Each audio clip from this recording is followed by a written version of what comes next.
It's funny, but this fight, of course, doesn't have quite the same circus feel to it now as Ngannou Fury did. We've got a much better idea of what Ngannou is capable of in a boxing ring. If we kind of play it back a bit and look at his origins, boxing was the first sport that he got properly involved with in MMA.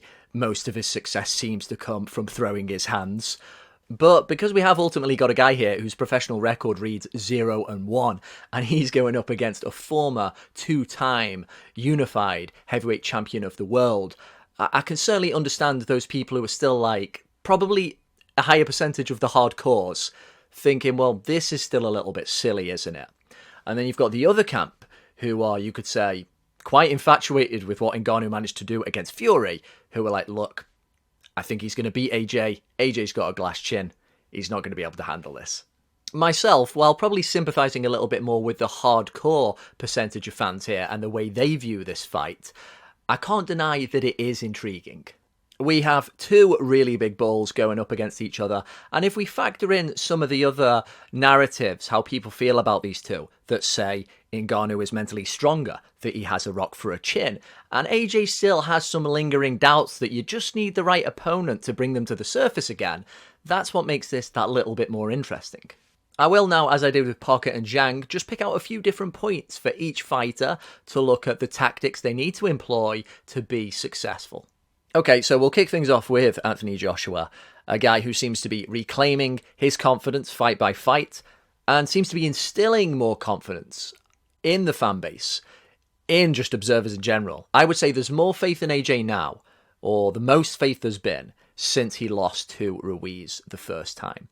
It's been a tricky road back. We've had a lot of trainer swaps. Here we are now with Ben Davidson. He seems to be getting more confident, and that should help him take the initiative. Be first is one of those classic edicts of any boxing gym. But it's not just about taking advantage of an overly hesitant opponent who hasn't quite got that first jab out, but it's about setting the tone. It's like, look, I decide when we initiate. I jab you, I move away, I rinse and repeat. You'll sometimes hear fighters or trainers saying, like, we just want to have a little look in the first round. This isn't one of those cases. This is a case of we need an assertive first round that says to Ngannou, my punches are coming first, they're straight and good, I got quicker hands than you, and you're going to feel them to the point that you realise if you try and make any ballsy quick little moves in the early rounds, you're going to feel something else. And so kind of contrary to what I've said in previous AJ videos about that aspect of his game that I felt had been kind of missing, the mid-range crunches, we hadn't seen them, it's how he used to get rid of people.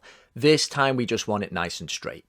AJ, as he showed against Wallin, while of course there are some differences between the Swede and Ngannou, if AJ keeps it simple with good, quick, neat footwork, 1-2s, he can be very effective. A lot of people say you often just need the jab and you can win a fight. So long as your distancing is correct and you have enough behind the jab, that can sometimes be all you need. And in keeping it simple, with some nice little variations of delivery, using feints, using a half-extended left arm, that shouldn't make AJ very counterable. Yeah, I've made up a word there. When Fury got decked by Ngannou, it's because he 1-2'd him and then he did it straight again. He took liberties thinking this guy was inexperienced. He spotted the pattern and he floored him. AJ shouldn't make any such silly mistake.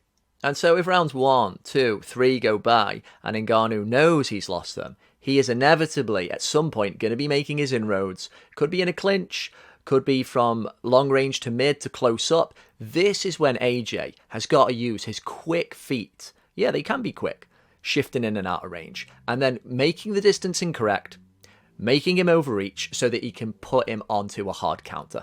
These should be the moments in which, if they don't take out Ngannou, they should at least send the message that, look, you can't be perhaps as reckless as you need to be to try and snatch away control without really risking getting knocked out. This has before put fighters in a difficult situation, and many of them opt for then just trying to out-tactician the other guys and fail, but of course they're allowed to survive. If Ngannou is put into this situation, we'll see what his mental toughness is all about. So I actually think the AJ game plan is relatively simple. Keep your punches nice and straight, don't throw too many of them, make them count, use your quicker shifts in and out of range to make Ngannou not know where he is, and then hammer him when he makes a mistake. He is not the fastest guy.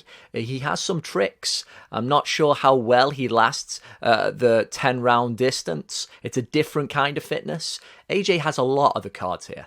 But then, if AJ doesn't quite make the dent that he was hoping his punches would, if throwing his jab even is complicated by this guy who can switch hit, then things could get a lot more interesting. And with Ngannou having a very respectable reach himself, I think the first key for him finding his way in this fight is to jab with AJ. This will unsettle AJ. This will try and put a crack in that first foundation stone he tries to put down, saying, look, this is how I'm going to gain control. If Ngannou can say, no, this first step is going to be complicated as well, then he can already put pressure on AJ mentally.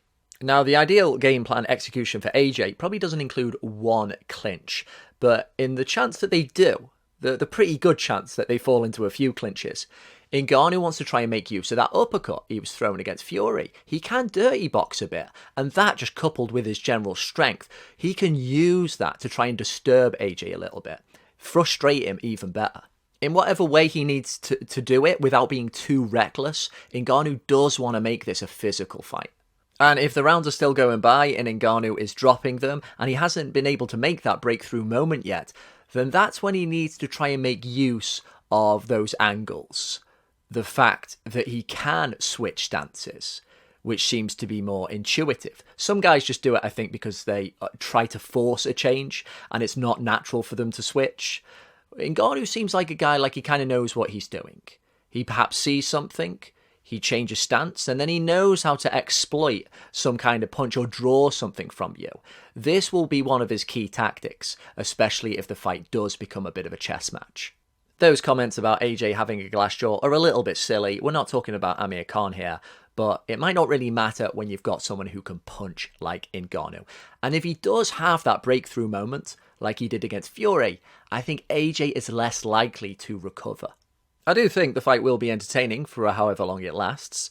Ngannou can always land that one punch. The puncher's chance isn't often something to rely on, though it can happen from time to time, and when it does happen, it's most often in the heavyweight division. I just think AJ's basic boxing, keeping it nice and straight, keeping exchanges short and sweet, under the cool instruction of Ben Davison round by round, is going to prove very difficult to overcome. And we're going to be reminded that as much of a beast as Ngannou is, AJ is a bit of a beast himself. And his ramrod jab and his cross is a different kettle of fish to Tyson Fury's flicking punches. So I envision probably a mid to late stoppage for AJ, and if not, a pretty sorry looking Ngannou. How are you seeing it? Who's winning? Why? Spoons up.